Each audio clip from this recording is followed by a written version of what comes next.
और कैसे हो सब? ठीक है आप सब? और बताइए। हाँ, समझ में आ रहा है ये चीज़ें जो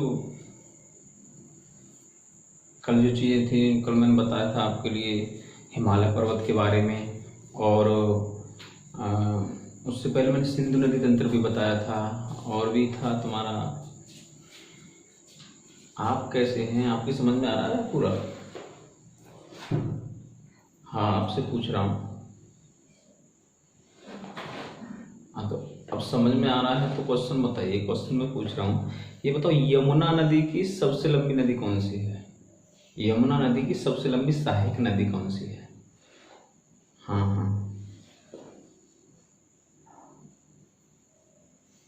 तुम बताइए आप।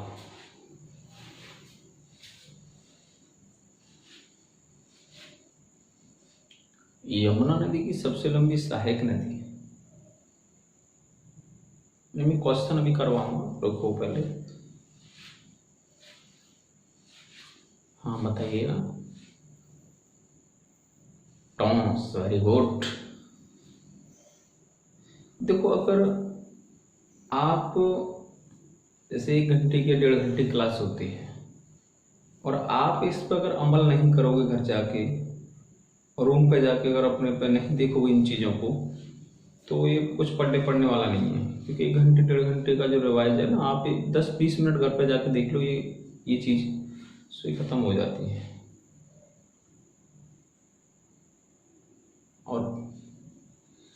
और किसी की समस्या बताइए।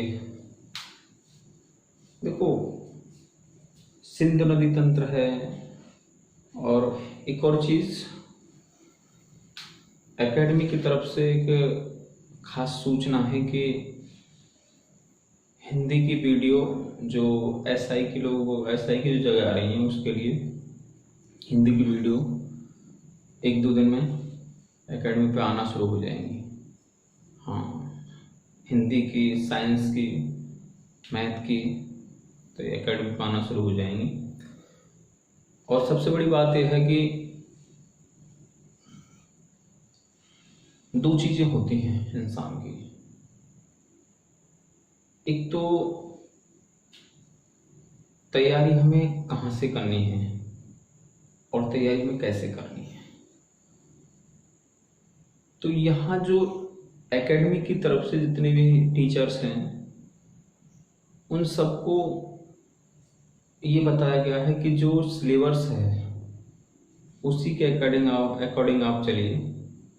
बाकी अदर जो चीज़ें हैं ना, जो सिलेबस से अदर है, वो बाद में देखी जाएंगी। पहले आप सिलेबस के अकॉर्डिंग चलिए। तो अब देखते हैं, देखो जो भी है, और उसे देख लीजिए पहले। जो कल मैंने क्वेश्चन दिए थे आपके लिए, तो कल वाले क्वेश्चन सब करके लाए हैं? हाँ, कल जो क्वेश्चन दिए थे मैंने, हाँ, पहला क्वेश्चन देख लीजिए। पहला क्वेश्चन था हमारा, सिंधु नदी का उद्गम कहाँ है? सिंधु नदी का जो उद्गम है, वो है आपका तिब्बत में एक चेमा युंगडोंग ग्लेशियर है। तिब्बत के अंदर एक चेमा युंगडोंग ग्लेशियर है। उस ग्लेशियर के 3 पार्ट हैं। एक बोखरचू है, एक राक्षस ताल है, एक मानसरोवर है। तो बोखरचू से सिंधु नदी निकलती है। बाई चांस बोखरचू नहीं आता है, तो आपको चेमा युंगडोंग ग्लेशियर करना है। तो सिंधु नदी का उद्गम कहाँ हो गया? बोखरचू या चेमा युंगडोंग ग्लेशियर। दूसरा है लेह शहर। लेह शहर किस नदी के किनारे है? लेह जो शहर है वो किस नदी के किनारे है? तो वह है सिंधु नदी के किनारे। सिंधु नदी के किनारे। आप करके नहीं लाए क्या? अच्छा, करके लाए हो। सिंधु नदी के किनारे है। दूसरा है सिंधु नदी किस जगह से जम्मू कश्मीर में प्रवेश करती है? सिंधु नदी किस जगह से जम्मू कश्मीर में प्रवेश करती है? तो जम्मू कश्मीर में जगह है वो है दमचौक। दमचौक से जो ये नदी है दमचौक से सिंधु नदी किस में प्रवेश करती है? जम्मू कश्मीर में। और निकलती है जैसे मतलब एग्जिट निकलती है वो है आपकी चिल्लास। अगला है चेमा-यूनग ग्लेशियर किस श्रेणी पर है? चेमा-यूनग ग्लेशियर किस श्रेणी पर है? तो वो है आपका कैलाश पर्वत श्रेणी। कैलाश पर्वत श्रेणी पर है। चेमा-यूनग ग्लेशियर किस पर्वत श्रेणी पर है? तो वो है कैलाश पर्वत श्रेणी। अगला देखो श्रीनगर जो शहर है वो किस नदी के किनारे है? श्रीनगर जो शहर है वो किस नदी के किनारे है? तो चिनाब नदी की एक सहायक नदी है जिसे कहते हैं झेलम। झेलम का जो पुराना नाम है वो है बेतस्ता। झेलम का पुराना नाम क्या है? बेतस्ता। और झेलम नदी के किनारे श्रीनगर है। और श्रीनगर को किसने बसाया था? अशोक ने बसाया था। अशोक ने। अगला देखो भारत में किस जगह पर विश्व का सबसे ऊंचा रेलवे पुल बन रहा है? भारत में किस जगह पर विश्व का सबसे ऊंचा रेलवे पुल बन रहा है? तो एक जम्मू कश्मीर में जगह है रियासी। रियासी जो जगह है वो चिनाब नदी के किनारे है। उसी जगह पर विश्व का सबसे ऊंचा रेलवे पुल बन रहा है।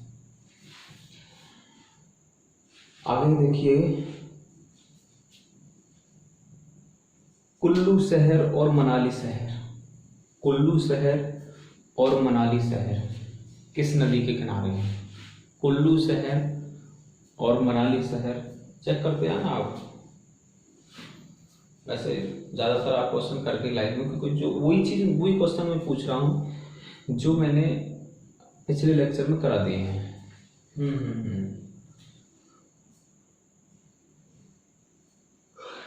अच्छा चलो आता रहेगा, समझ में क्यों नहीं आएगा?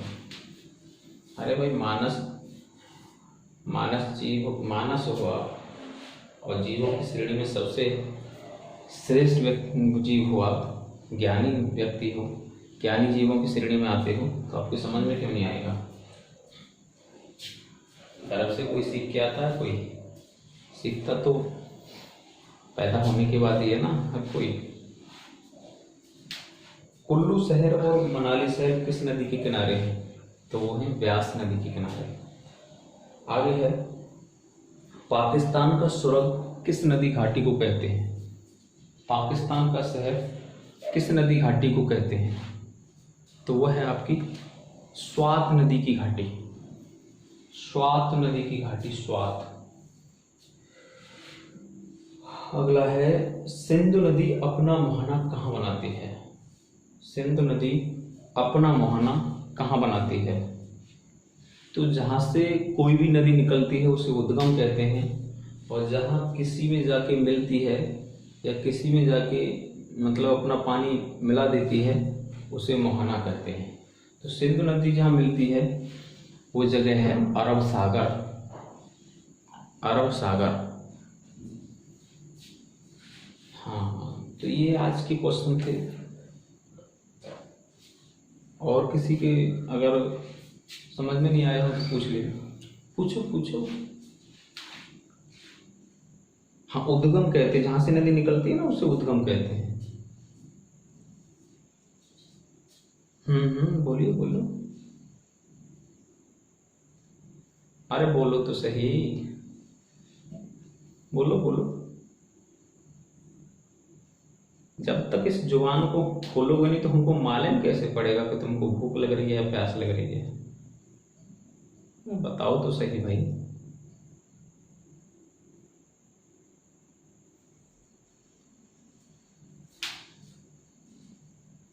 सिंधु नदी लद्दाख जास्कर श्रेणी में बहती है। लद्दाख जास्कर लद्दाख को जास्कर श्रेणियों में बहती है, दोनों के बीच में बहती है।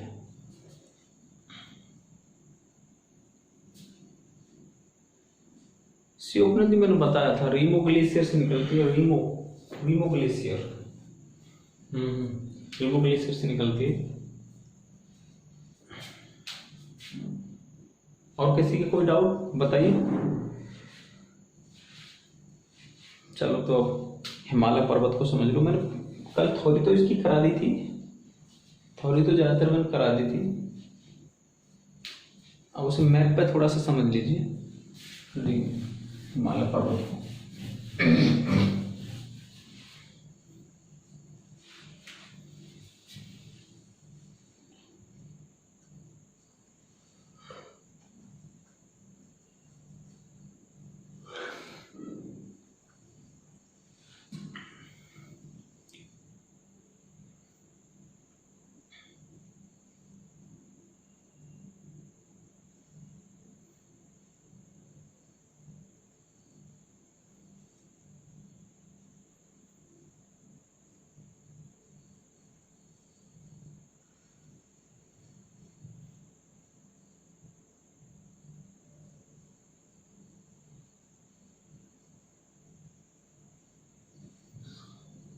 चलो इतना ही कर लेते हैं, इतने पे आ जाएगा हिमालय पर्वत।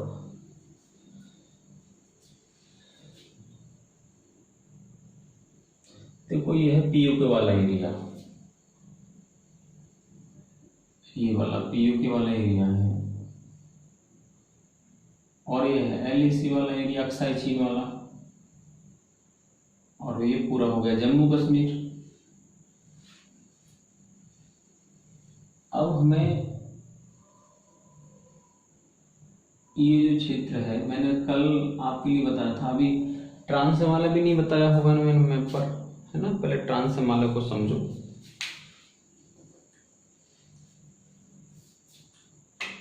इस श्रेणी को तो बाद में समझ लेना, पहले ये जो लिखा है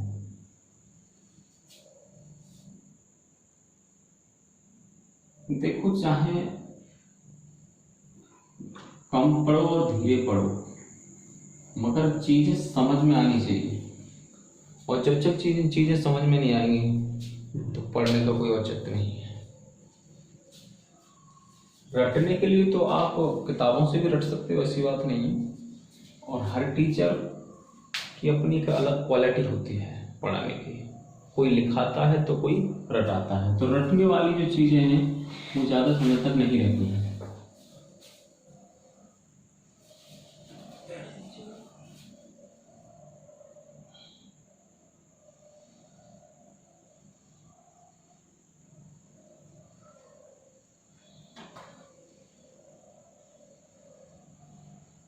कल मैंने आपके लिए बताया था ट्रांस हिमालय भी करा दिया है और हिमालय भी करा दिया है, तो उसका मैप समझ लीजिए। अब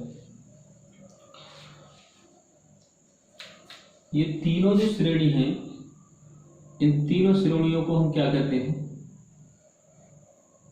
ट्रांस हिमालय।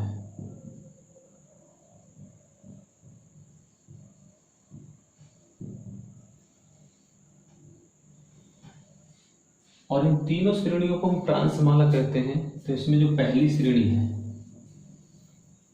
इसे कहते हैं काराकोरम। काराकोरम, काराकोरम पर्वत श्रेणी।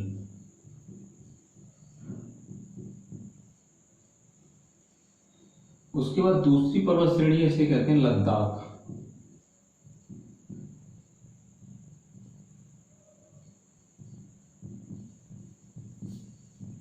लिखते चलना मैप वाली चीजें जब इसमें में आएंगे। और इसे कहते हैं जास्कर पर्वत श्रेणी।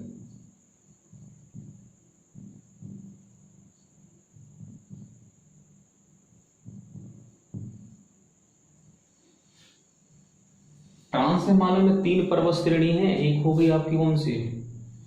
काराकोरम पर्वत श्रेणी, जो हमारे भारत के उत्तर की तरफ है, मतलब उत्तरी है। और उसके बाद होगी लद्दाख पर्वत श्रेणी, और उसके बाद होगी जास्कर पर्वत श्रेणी। तो भारत की सबसे ऊंची चोटी है, उसका नाम है गॉडविन, K2 गॉडविन ऑस्टिन। ये जो एरिया में, इस एरिया में है,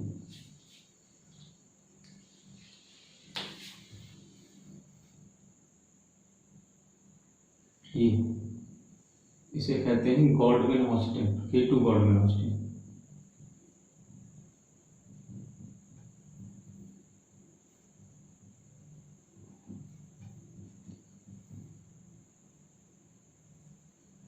मगर ये भारत में स्थित नहीं है।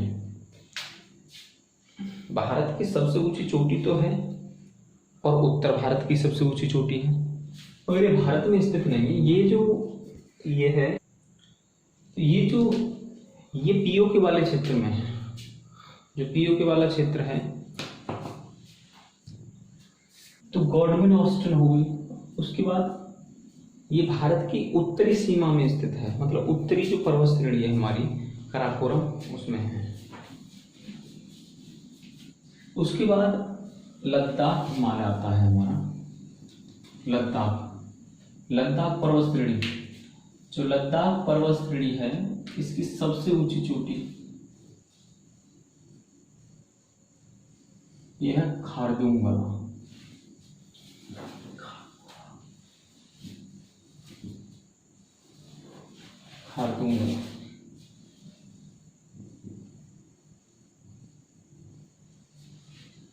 और यहां इस क्षेत्र में एक पर्वत, एक चोटी है, ज्यादातर तो मतलब लद्दाख और काराकोरम है। लद्दाख और काराकोरम जो क्षेत्र हैं, काराकोरम वाली जो पर्वत श्रेणी है और लद्दाख वाली पर्वत श्रेणी है, तो उनके बिल्कुल बीच में स्थित है। तो थोड़ी सी मतलब इसका क्षेत्र है वो लद्दाख की तरफ है, तो इसे लद्दाख में मानते हैं। वैसे ये दोनों के बिल्कुल बीच में स्थित है, तो इसे ज्यादातर लद्दाख में माना जाता है। इसे बोलते हैं माउंट राकापोसी।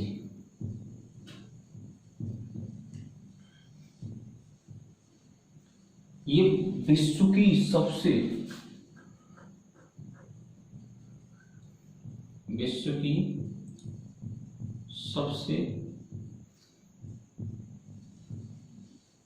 तीव्र ढाल वाली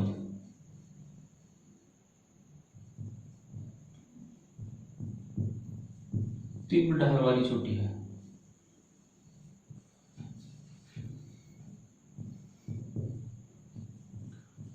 तीव्र ढाल वाली चोटी है।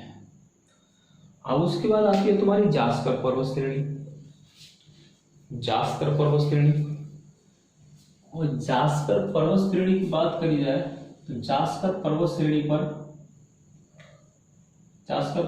की सबसे ऊंची चोटी है वो है माउंट कामेत।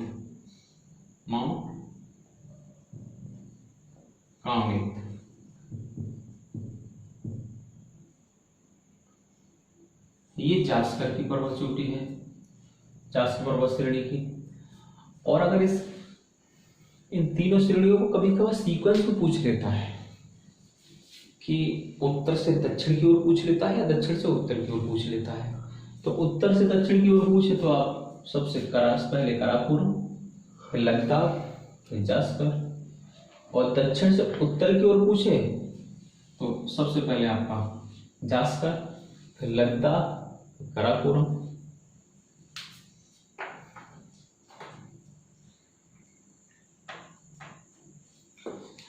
और ये जो आपका हिमालय पर्वत है, ये तो जो ट्रांस हिमालय है, ये ट्रांस हिमालय किसका भाग है? ये लॉरेशिया का भाग है। मैंने बताया था आपके लिए जो वैगनर का सिद्धांत था, वैगनर के सिद्धांत के अकॉर्डिंग देखा जाए तो हमारी पूरी पृथ्वी पर 7 महाद्वीप थे, 7 महाद्वीप एक थे। और 7 महाद्वीप जब एक थे तो उसमें जो हमारा पिंड बन रहा था 7 महाद्वीप का, एक उसे हम पैंजिया के नाम से जानते थे। और उसके चारों तरफ जो पानी था,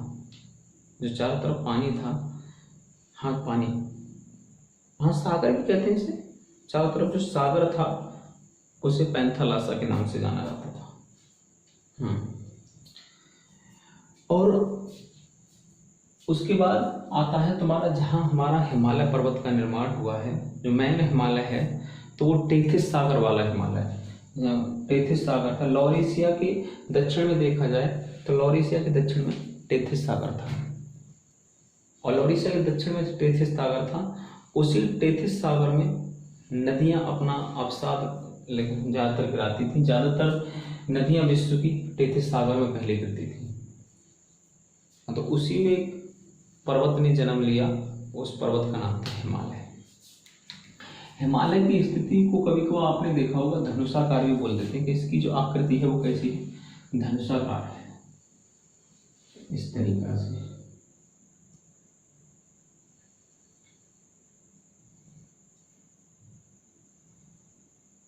धनुषाकार है, और यहाँ पर एक रस्सी डाल दी जाए तो पूरी तरह से धनुष बन जाएगा।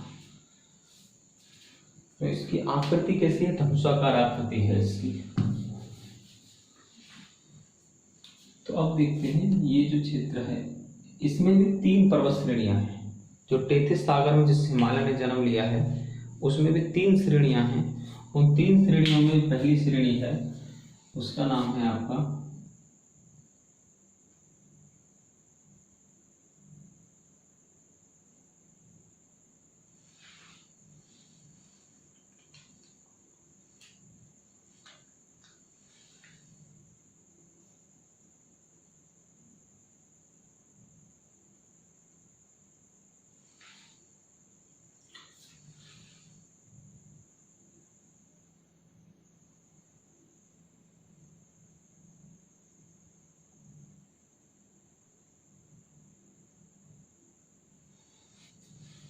उस पर्वत श्रेणी का जो नाम है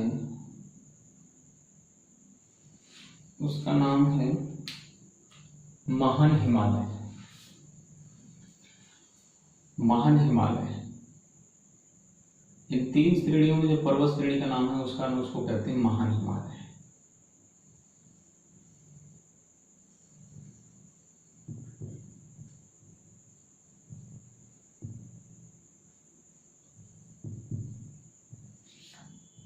महान हिमालय। और ये विश्व की सबसे ऊंची पर्वत श्रृंखला है। विश्व की सबसे ऊंची पर्वत श्रृंखला है, और इस पर हर समय बर्फ जमे होने के कारण इसे हिमाद्री का नाम भी हिमाद्री भी कहते हैं। हिमाद्री। विश्व की जितनी बर्फ सबसे ऊंची ऊंची चोटी है सब इसी पर स्थित है। विश्व की ज्यादातर ऊंची ऊंची जो चोटियां हैं वो इसी पर स्थित हैं। यहाँ एक पर्वत चोटी है जहाँ से इसकी शुरुआत होती है। इसकी लंबाई लगभग अगर देखी जाए तो 2400 से 2500 किलोमीटर है। अब इसकी पर्वत चोटी देख लेते हैं। यहाँ एक पर्वत चोटी है सबसे पूर्व की ओर, उसे कहते हैं नामचा वर्मा।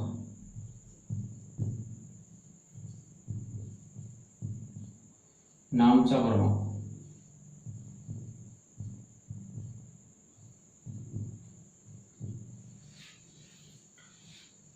उसके बाद फिर पश्चिम को चलेंगे तो यहाँ एक चोटी है, यहाँ इसे कहते हैं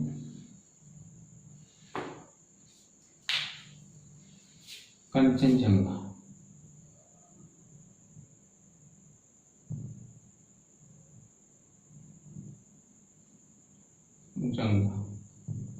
कंचनजंगा। ये अरुणाचल प्रदेश में भी है, माना जाता है वैसे तो इसे। ये तिब्बत की सीमा में है, तिब्बत चीन की सीमा में, मगर ये अरुणाचल प्रदेश में माना जाता है इसे, ज्यादातर भारत। ये सिक्किम में है।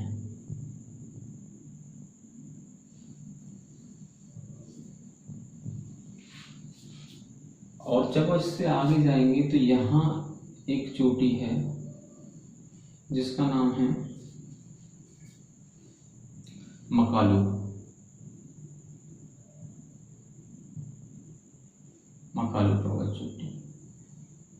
उसके बाद यहाँ एक चोटी है जो विश्व की सबसे ऊंची चोटी है, इसे बोलते हैं माउंट एवरेस्ट।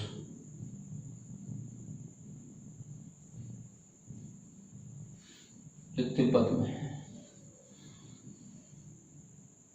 अगर लेटेस्ट में इसकी अगर जानकारी ली जाए तो इसकी जो ऊंचाई है वो 8,450 किलोमीटर है, 8,850 मीटर। उसके बाद अगली जो चोटी है जिसे कहते हैं मंसालू।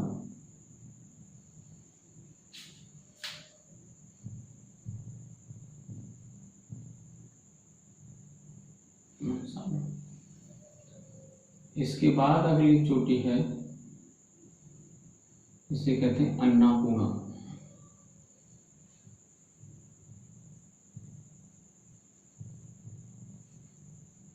और इसके बाद अगली जो चोटी है उसे कहते हैं धौलागिरी।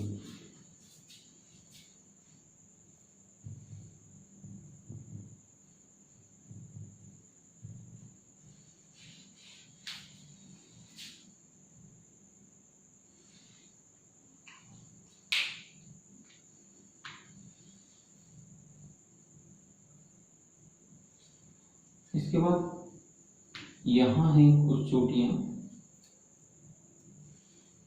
उत्तराखंड वाले एरिया में।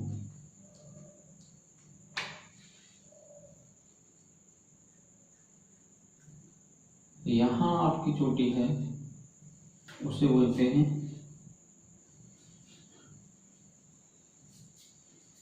नंदा देवी।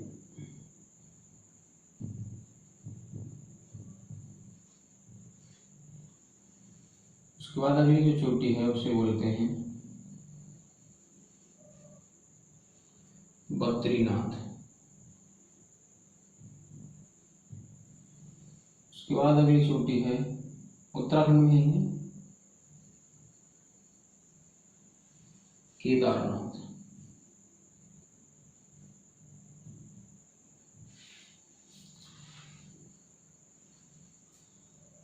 और फिर उसके आगे जाएंगे तो एक चोटी है, यहाँ है वो चोटी, उसे बोलते हैं नंगा पर्वत या नंगा पर्वत चोटी।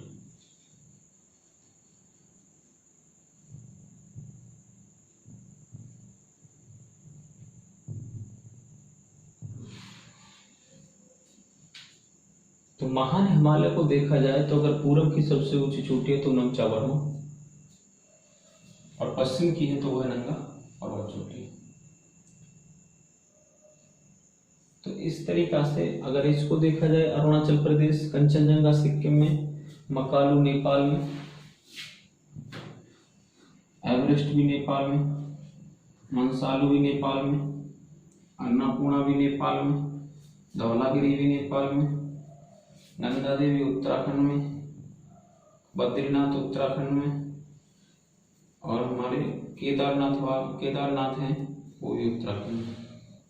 हमारे जितने भगवान हैं ज्यादातर उत्तराखंड में हैं। उसके बाद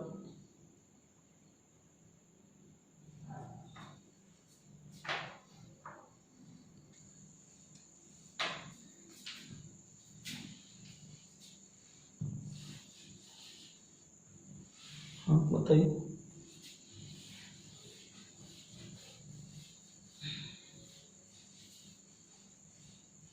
ये हो गया आपका महान हिमालय।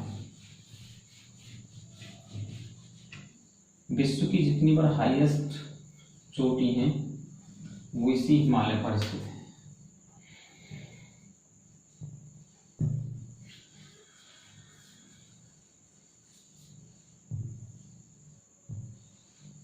उसके बाद आता है इसके उत्तर में इसके समानांतर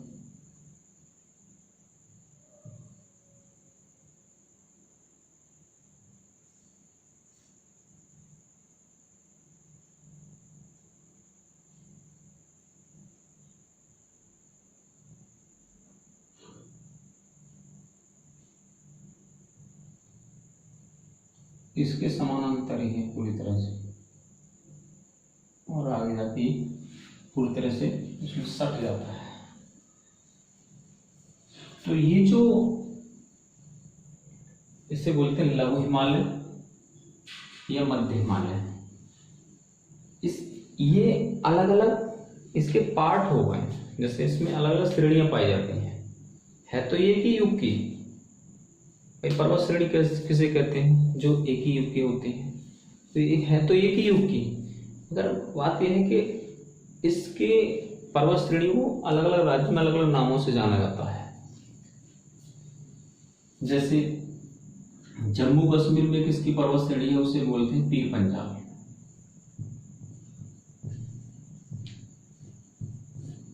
पीर पंजाल पर्वत श्रेणी।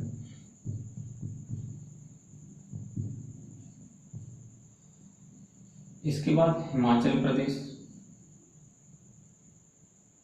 हिमाचल प्रदेश वाला एरिया ये रहा। हिमाचल प्रदेश में बोला जाता है धौलागिरी। हिमाचल प्रदेश में जो बोला जाता धौलाधर, सॉरी धौलागिरी, धौलागिरी तो चोटी है उसकी हिमालय, धौलाधर पर्वत श्रेणी।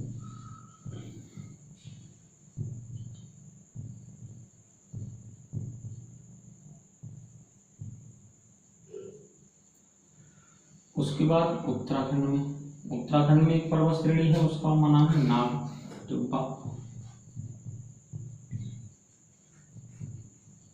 नागटिब्बा पर्वत श्रेणी। उससे और आगे जाएंगे तो यह तुम्हारी मसूरी पर्वत श्रेणी।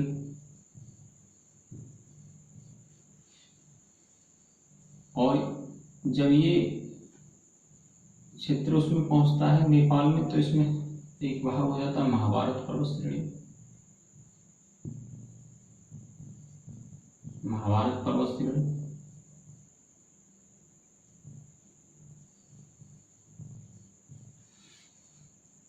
तो इस तरीका से इसको 4-5 हमारी पर्वत श्रेणी उसमें बांट दिया गया है लघु हिमालय को।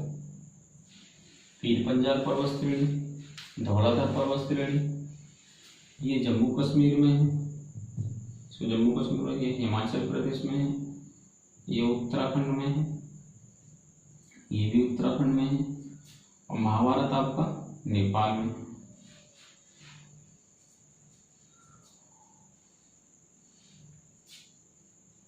तो ये इसके बारे में इतनी ही जानकारी।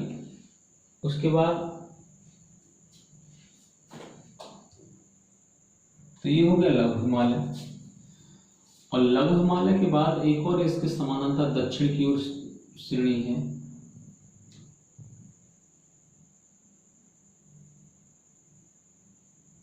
दक्षिण की ओर श्रेणी है, जो आगे जाके बिल्कुल उसमें मिल जाती है। ये तीनों श्रेणी ज्यादातर मिल ही जाती है। इसका तो ये पंजाब में एक पोटवार बेसन है, पोटवार बेसन वहां से शुरू होती है, और बिहार में एक नदी है कोसी नदी, वहां तक तो ये दिखती है। उसके बाद ये उससे संकुचित, मतलब उससे मिलती चली जाती है, और आगे जाके ये पूरी तरह से मिल जाती है। तो इसका ज़्यादातर ये इसका क्वेश्चन आता है, पहला क्वेश्चन इसमें से बनता है कि हिमालय की सबसे बाहरी श्रेणी कौन सी है, तो वो है आपकी शिवालिक पर्वत श्रेणी। और दूसरा क्वेश्चन ये बनता है कि हिमालय की सबसे दक्षिणी श्रेणी कौन सी है, तो वो है आपकी शिवालिक श्रेणी। तो यही क्वेश्चन बनते हैं इससे, बाकी और तो नहीं। इसके बाद अब समझ लीजिए सीक्वेंस समझिए कि अगर उत्तर से हम दक्षिण की ओर चलेंगे तो सबसे पहले काराकोरम, उसके बाद लद्दाख, उसके बाद जास्कर, उसके बाद महान हिमालय, उसके बाद लद्दाख वो लघु हिमालय, और उसके बाद शिवालिक हिमालय।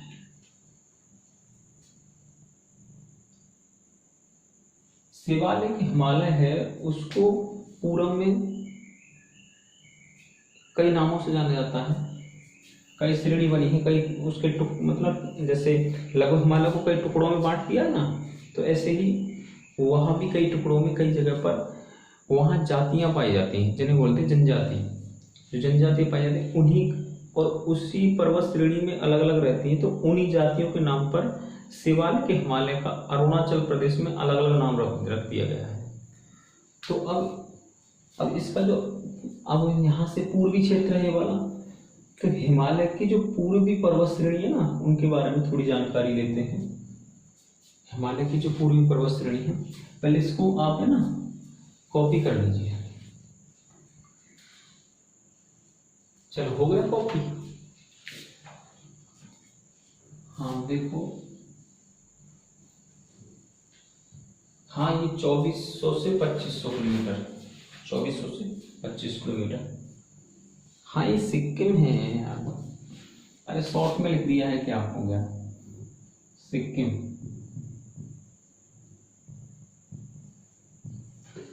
सिक्किम है।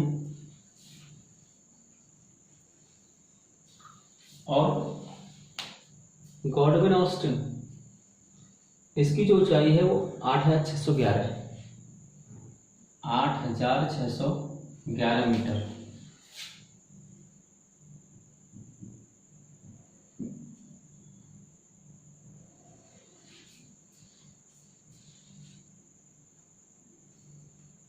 हाँ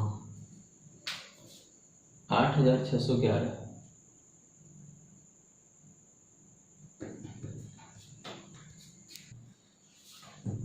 ये होगी 8611। कंचनजंगा 8598 के समथिंग है इसकी भाई ऊंचाई, 8598 मीटर। कई कहाँ 8595 पे आ जाती है, लगभग में ही। ठीक है, एवरेस्ट की मैंने बताई थी आपके लिए, एवरेस्ट की जो अपडेटिंग है वो है आपकी 8850 मीटर अपडेटेड, 8550 मीटर। चलो चलो ठीक है ना। अब जो पूर्व में इसके जो भाग हैं हिमालय के उन्हें समझ लें, जो पूर्वी क्षेत्र में, यानी पूर्वी उत्तरी पूर्व की जो हिमालय के जो भाग हैं पूर्व के क्षेत्र में,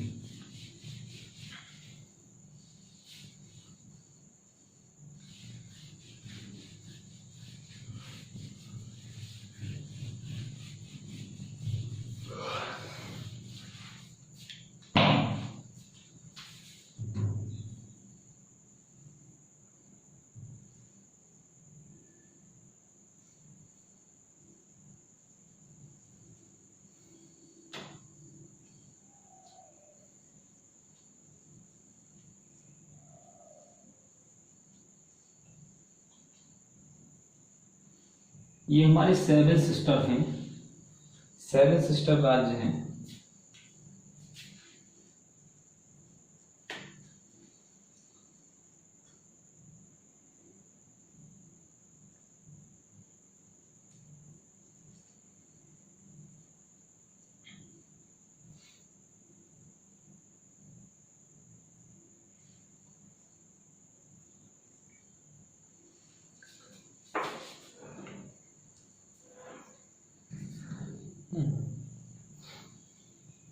ये हो गया आपका अरुणाचल प्रदेश ऊपर वाला एरिया, ये हो गया आपका नागालैंड,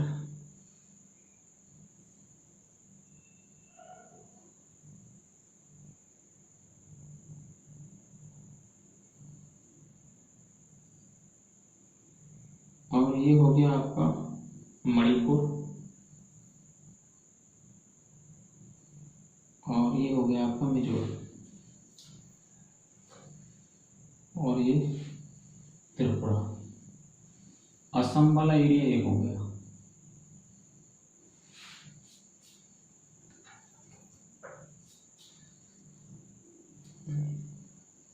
ये हो गया आपका अरुणाचल प्रदेश, ये नागालैंड उसके बाद मणिपुर, मिजोरम, त्रिपुरा, असम, मेघालय। 1 2 3 4 5 6 और 7 राज्यों को, जो पूर्वी राज्य हैं हमारे, इन्हें हम 7 सिस्टर के नाम से जानते हैं, मतलब 7 बहन, 7 सिस्टर के नाम से जानते हैं। तो अब जो सिक्किम, हमारा जो शिवालिक हिमालय है, वो जो अरुणाचल प्रदेश में प्रवेश करता है, तो जगह जगह पर उस पर 2-3 प्रकार की वो पाई जाती है शिवालिक हिमालय का जनजातियां। तो जातियों के नाम पर ही, तो वो जो जनजाति हैं उन्हीं के नाम पर इन पर्वत श्रेणियों का नाम रख दिया गया है। जैसे यहाँ एक पर्वत श्रेणी है, उस पर जनजाति पाई जाती है डफला, तो इसे डफला पर्वत श्रेणी कहते हैं। ये है शिवालिक के भाग, जो शिवालिक है उसी के हैं। ये है मिरी, यहाँ मिरी जनजाति पाई जाती है अरुणाचल प्रदेश में, और ये है अबोर, यहाँ अबोर जनजाति पाई जाती है, अबोर। और उसके बाद ये तीनों किसके भाग हैं? ये शिवालिक के भाग हैं।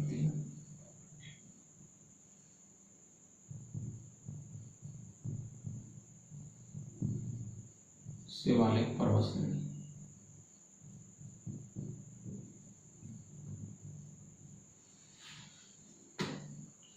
उसके बाद एक श्रेणी यहाँ है तो हिमालय का भाग, मगर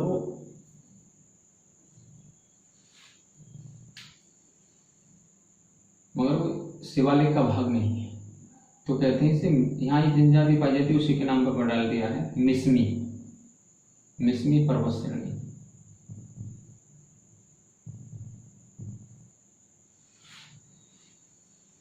उससे आगे चलेंगे तो एक पर्वत श्रेणी यहाँ पाई जाती है,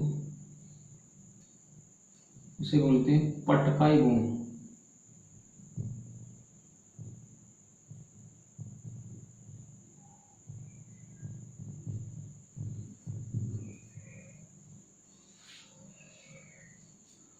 उससे आगे चलेंगे तो एक श्रेणी यहाँ है, इसे नागा श्रेणी के नाम से जाना जाता है हिमालय का भाग है। उसके बाद आगे चलेंगे तो एक श्रेणी यहाँ है, इसे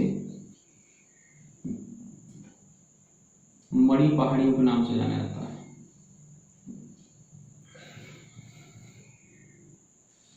मणि पहाड़ियों के नाम से।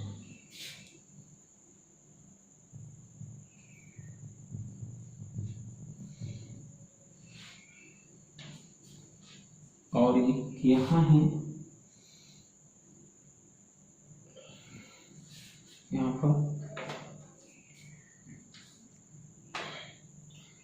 यहाँ है जिन्हें मेजो पहाड़ियों के नाम से जाना जाता है, मेजो पहाड़ी।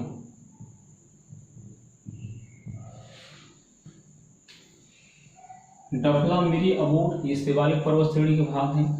बाकी ये हिमालय पर्वत के भाग हैं। इसमें मिसी पर्वत श्रेणी, ये भी अरुणाचल प्रदेश में है, यूपी। और पटकोई बूम पर्वत श्रेणी, ये भी अरुणाचल प्रदेश में। नागा पर्वत श्रेणी, ये नागालैंड में है। मणि पर्वत पहाड़ियाँ या मरुई पर्वत श्रेणी, ये मणिपुर में है। मिजो पहाड़ियाँ, ये आपकी मिजोरम में है। एक पर्वत श्रेणी यहाँ पाई जाती है, वो भी जिसे बोलते हैं मेकिर पर्वत श्रेणी, मेकिर, असम में। और एक यहाँ पर्वत श्रेणी है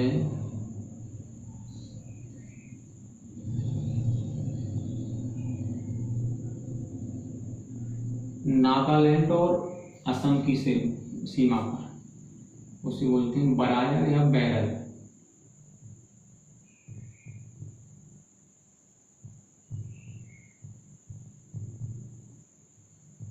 बैरल पर्वत श्रेणी, ये नागालैंड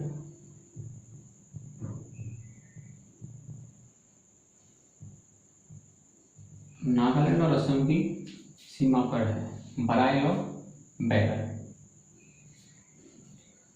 तो ये पूर्वी क्षेत्र की पर्वत श्रेणियां जिन्हें हिमालय, ये पूरी हिमालय की पर्वत श्रेणियां हैं, हिमालय के ही पार्ट हैं।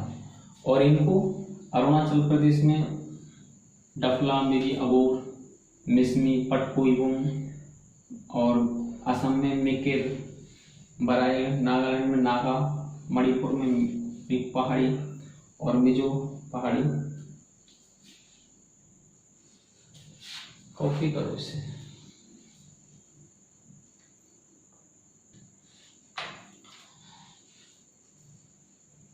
गारो खासी जयंतियां ही मेघालय में है। ये जो गारो खासी जयंतियां हैं, गारो खासी जयंतियां, ये पर्वत श्रेणियां हैं, तीनों मेघालय में है।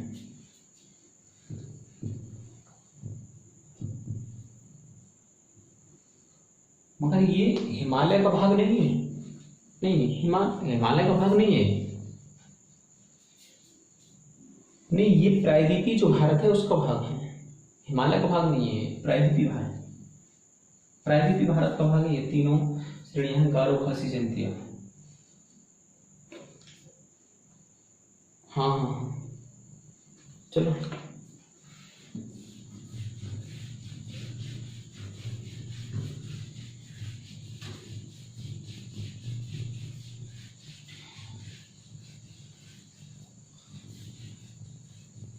अब ये तो हिमालय हमने समझा था स्थिति के आधार पर। अब समझ लेते हैं नदियों के आधार पर।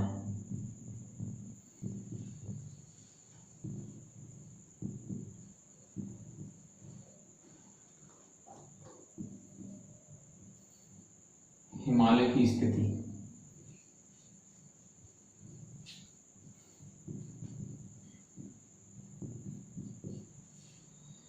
नदियों के आधार पर ज्यादा कुछ नहीं आता है।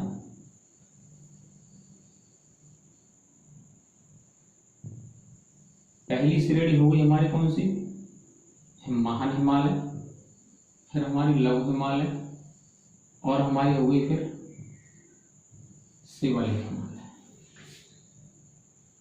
इसमें ज्यादातर पूछने के लिए आ जाता है तो ये कितने पार्टों में है, तो 4 पार्ट हैं इसके। पहला पार्ट कौन कौन सी नदियों के बीच है, तो वो है सिंधु नदी के बीच,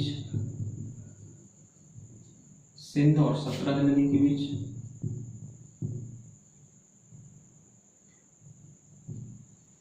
उसके बाद दूसरा जो पार्ट है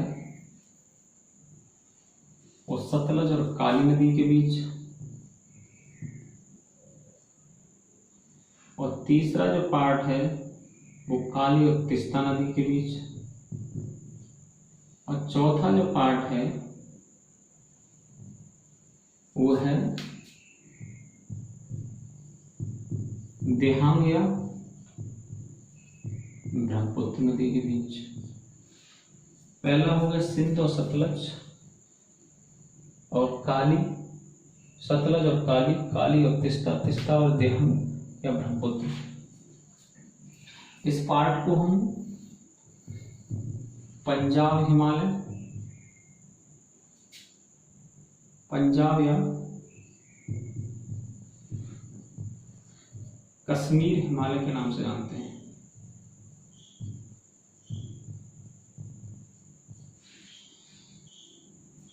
उसके बाद ये जो क्षेत्र है इसको हम कुमायूं हिमालय के नाम से जानते हैं।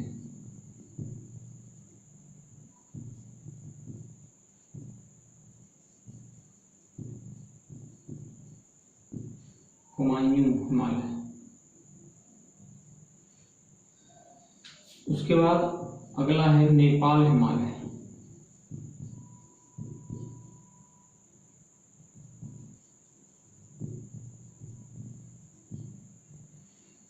और उसके बाद है आपका असम हिमालय।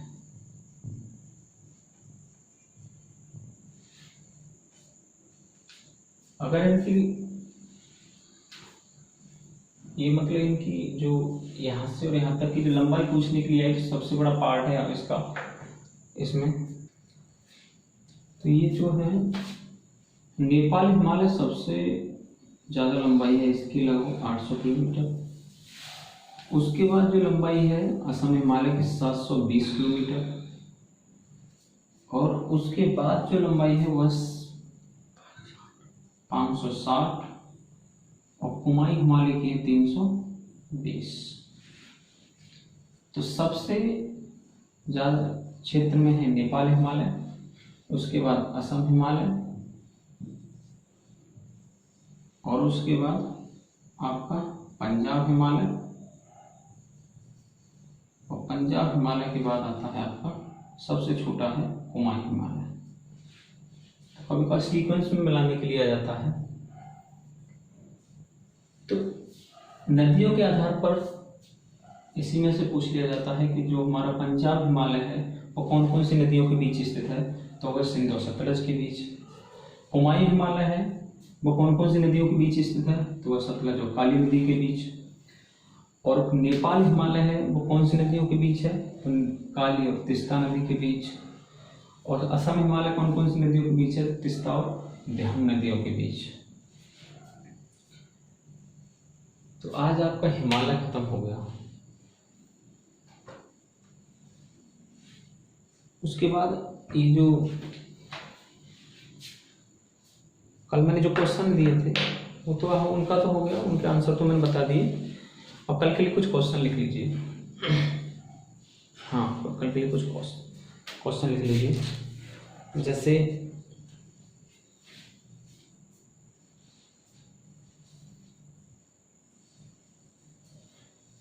विश्व का सबसे बड़ा डेल्टा, विश्व का सबसे बड़ा डेल्टा किस नदी घाटी में, किस खाड़ी में बनता है? विश्व का सबसे बड़ा डेल्टा किस खाड़ी में बनता है?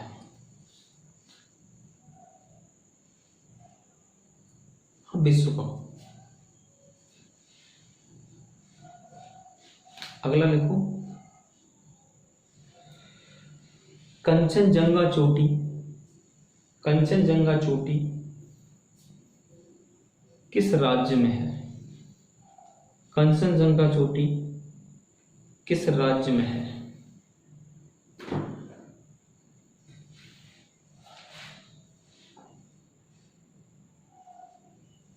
अरे भैया, हिंदी लिखी नहीं है क्या?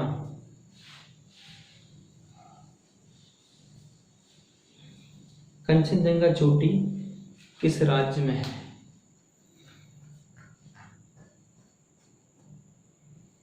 अगला लिखो, सरक्रिक विवाद, सरक्रिक विवाद कौन कौन से देशों के बीच है?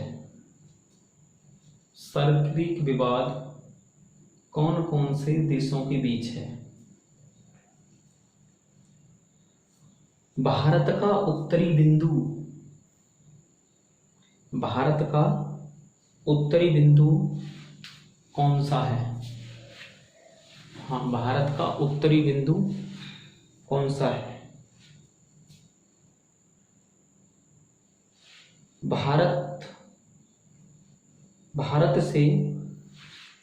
भारत से किस देश की सीमा, भारत से किस देश की सीमा सबसे ज्यादा लगती है? भारत से किस देश की सीमा सबसे ज्यादा लगती है या लग रही है? काला पानी विवाद, काला पानी विवाद किन किन देशों के बीच है?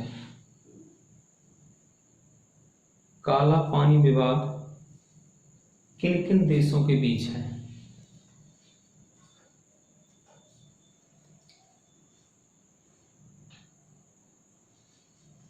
क्षेत्रफल की दृष्टि से,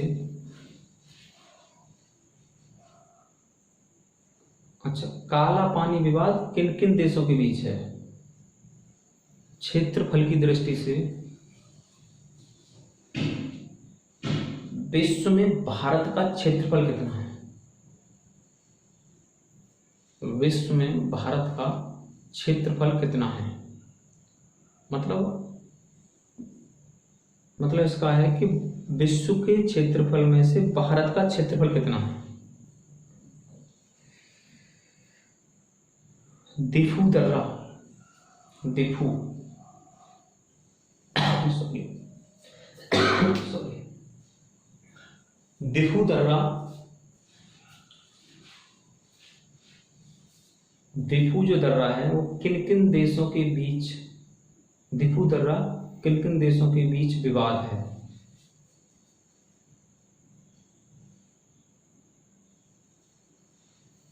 भारत का पूर्वी बिंदु कौन सा है, भारत का पूर्वी बिंदु कौन सा है।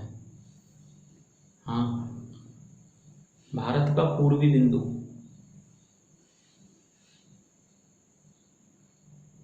अगला है देवप्रयाग, देवप्रयाग किन किन नदियों का, देवप्रयाग किन किन नदियों का मिलन बिंदु है। देवप्रयाग किन किन नदियों का मिलन बिंदु है।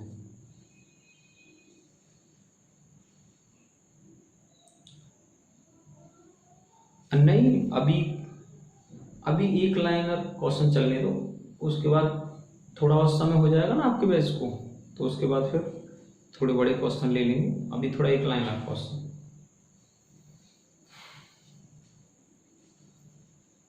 बेसिकली है भाई, अभी आप समझ रहे हो, आप अपने उससे मतलब बता रहे हो थोड़ा बड़े क्वेश्चन, या मगर अपने हिसाब से मान लीजिए। आप जानते पूरी क्लास है। हाँ हाँ, आप मैं बढ़ा दूंगा क्वेश्चनों का जो क्वेश्चन। हाँ हाँ हाँ, तो कोई बात नहीं, परेशान मत होइए। जब